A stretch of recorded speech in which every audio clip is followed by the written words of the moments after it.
Okay, this is a 1964 GMC V12, 702 cubic inch, 650 pounds of torque. I got the idea. I saw it as an irrigation engine when I was out west with a friend of mine on a ranch, and we got to thinking that would make a great hot rod. And so we got looking around, and I picked up a couple of them. I resurrected this one out of the ones I picked up. We got it running, and it comes in, and then we got to figure out what we're going to do with it. So this is a 64 chassis. It's actually a Chevrolet chassis, but the GMC sheet metal on it. It's a 3/4 ton. It's not stretched.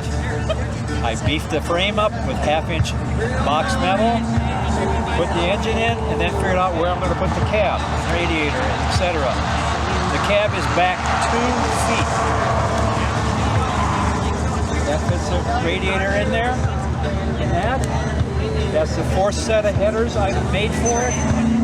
The first 2 were shorties, and then a couple other versions, and then I finally came up with what I have here.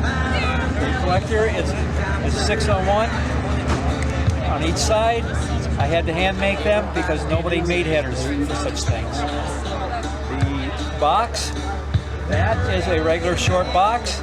I just cut it off to fit after the cab, which is about, like I say, several feet there. And that's how it came out. The inside of it here, I happened to be at a junkyard. I found some Cougar seats. They're all electric, lumbar supports. The gear shift is 2 crystal doorknobs. The center inside of it is a toilet paper holder.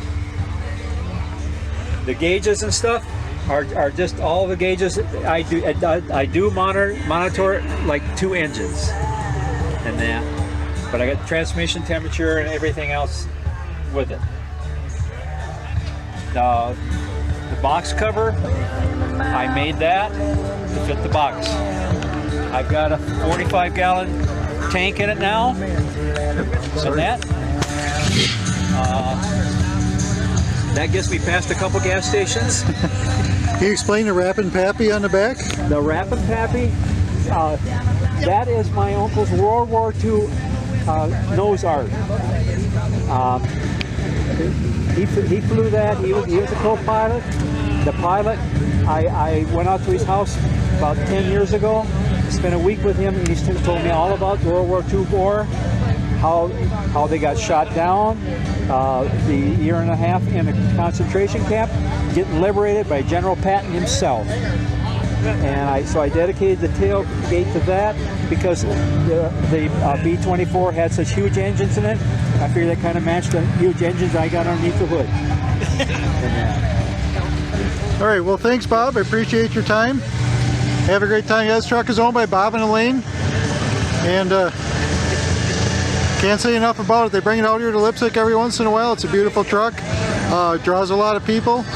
So thank you very much for bringing it, and thanks for taking the time to talk to me. Our pleasure.